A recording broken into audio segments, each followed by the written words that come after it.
Hola a todos y bienvenidos un día más a mi canal La Pizarra Andrés. En el día de hoy vamos a hablar sobre cómo de caro está el mercado. Vamos a hacer una pequeña introducción de qué podríamos, una vez más, con la información que podemos tener nosotros simples mortales sobre el mercado, qué podríamos esperar del futuro de los mercados financieros y nos vamos a ir adentrando un poco más en qué punto históricamente lo que a precio-beneficio de las empresas estamos en lo que al ratio PER se refiere, ¿no?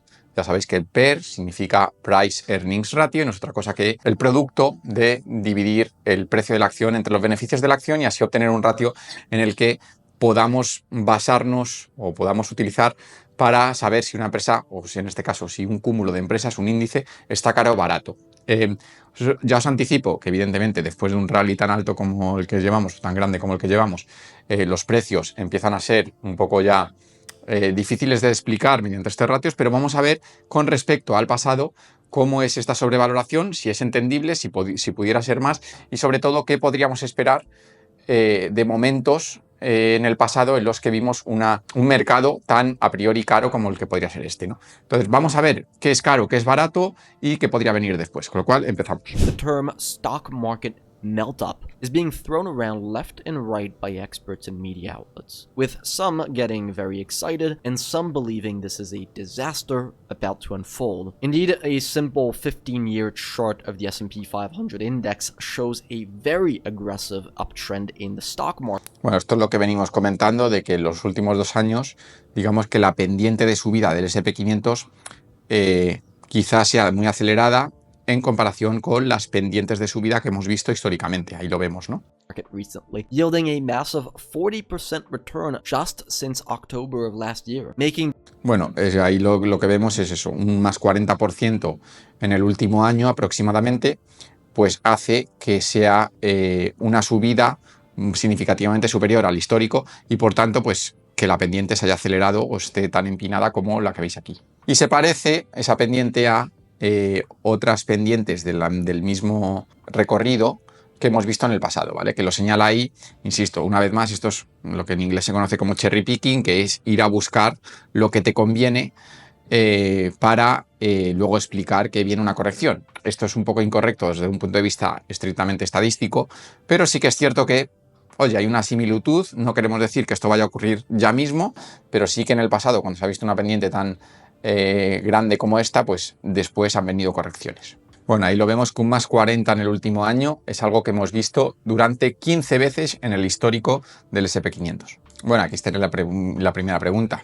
¿Se pueden mantener estos retornos un poco más o no? Whether this melt-up is inevitably going to be followed by poor returns looking forward, or even worse, a stock market crash. Something that, for example, happened following the 1999 and 1929 melt-ups. But while these crashes... ¿Ves? Aquí, por ejemplo, algo que no dice es que si de 15 veces solamente en 2 de ellas ha habido una corrección importante, en el resto, ya vemos que en el resto de puntitos no ha sido así, pues con la estadística en mano, si nos basáramos en una estadística tan simplona como esta, si solo ha ocurrido 2 veces de 15, creo que es muy pronto para predecir que simplemente la pendiente que hemos visto anteriormente, la pendiente tan agresiva que tiene el mercado, vaya a acabar mal precisamente. Ahí ya vemos que en muchos otros casos no ha sido así. Bueno, ahí lo dice, que también ha habido momentos como este que han sido la antesala de una subida mucho mayor. There are aspects of today's market melt-up that are a little bit less healthy, however. For instance, how expensive the... Y aquí es donde vamos en el vídeo, ¿no?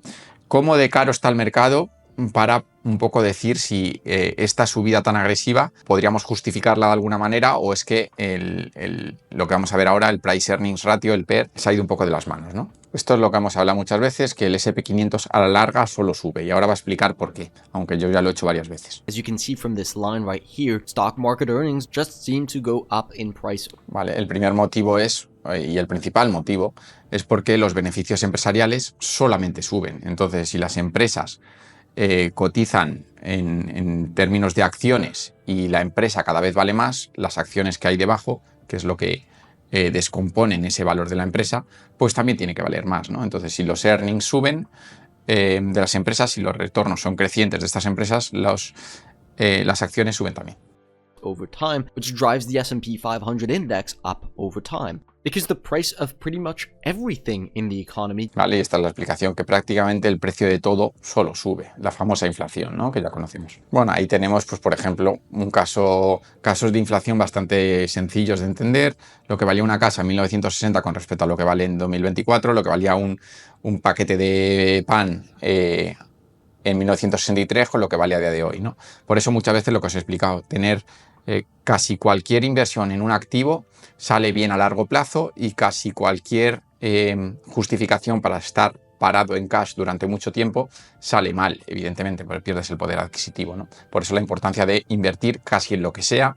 Esto es muy matizable, evidentemente, pero la pérdida tan grande que supone el tener ahorros en lugar de tener inversión. Y aquí es donde entramos, ¿vale? Vamos a empezar a comparar el precio del S&P 500 en función de los earnings de las empresas, de los beneficios de las empresas. Vale, muy famoso el Shiller Price Earnings Ratio, que es una forma de medir el histórico de cuántas veces o qué PER tiene en promedio el índice, ¿vale? El PER ya sabéis que es un precio por acción entre beneficio por acción, por tanto, vamos a saber que cuanto más alto estemos en este gráfico, mayor precio tienen las acciones, las empresas, por tanto están más caras, ¿no? Y aquí ya vemos un poco algo que nos empieza a chirriar, y es que prácticamente solo 2 veces antes o una vez antes en la historia, más o menos, depende como más aproximadamente, el índice ha estado tan caro como lo está ahora, ¿vale? El S&P 500 ahora mismo tiene un PER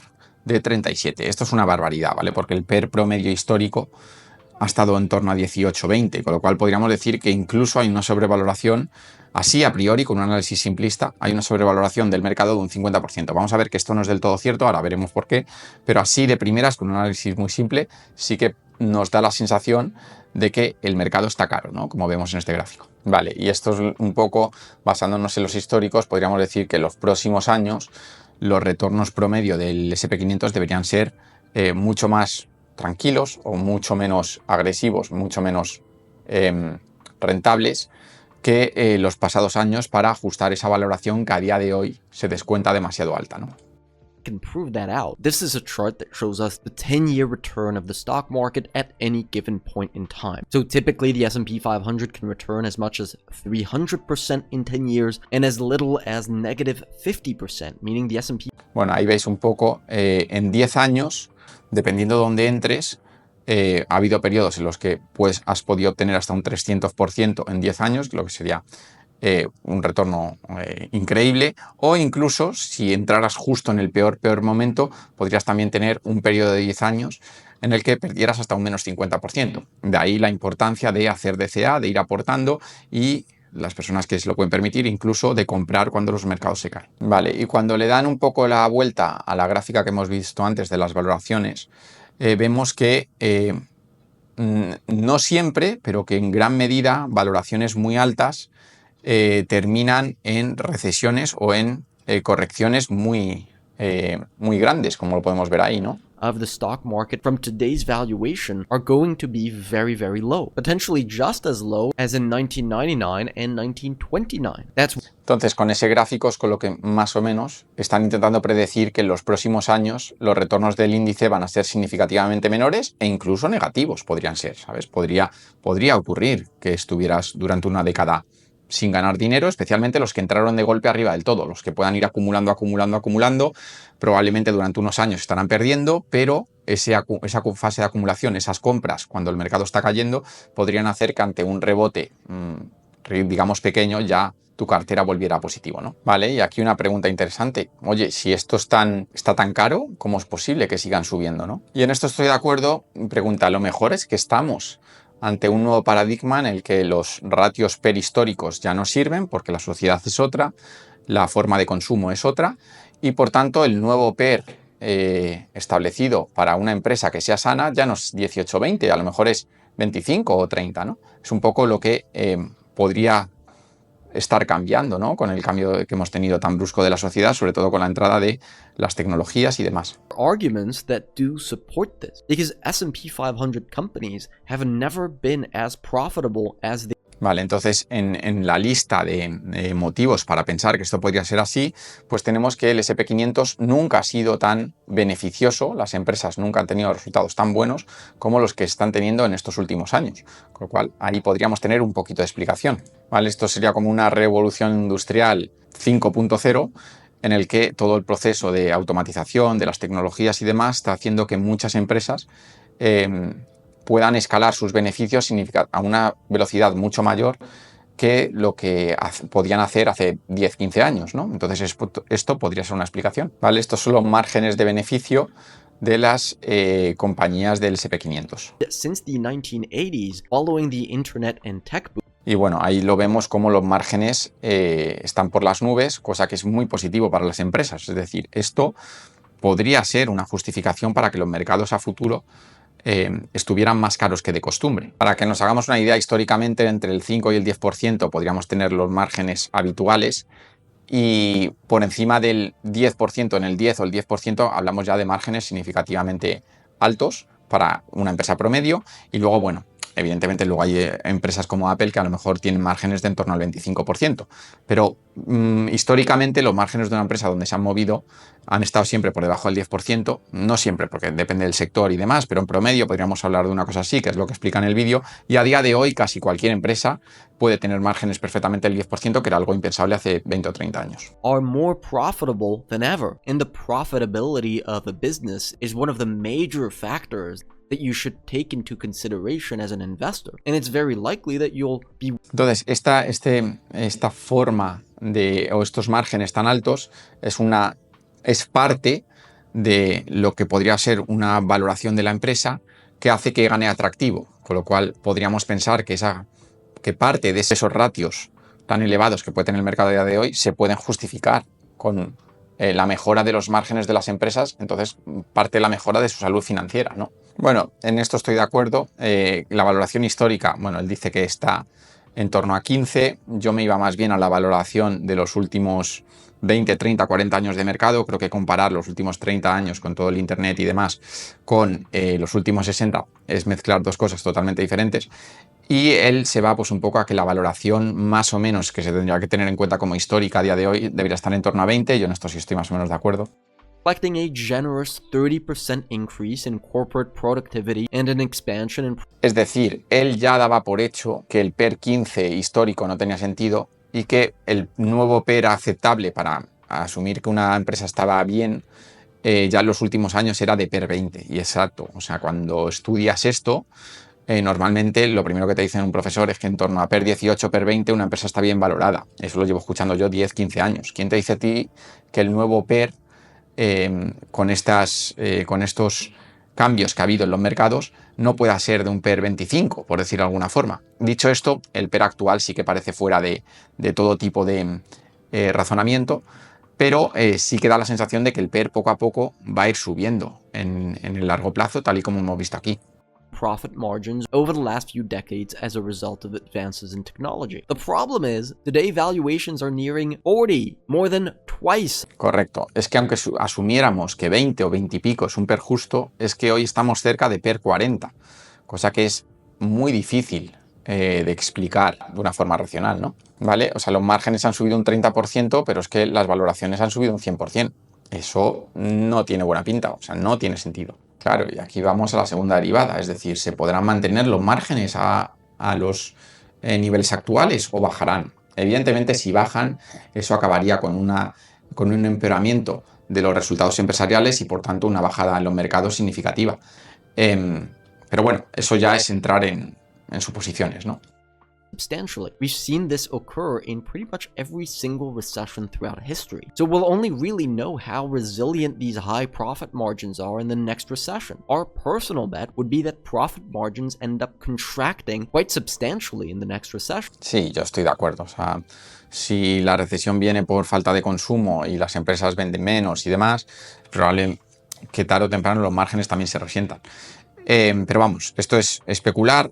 Históricamente, aquí lo veis, en todo lo que está en gris, todas las recesiones han traído contracciones en esta métrica, ¿no? Aquí lo vemos aquí, lo vemos aquí, lo vemos aquí, ¿no? En casi todas.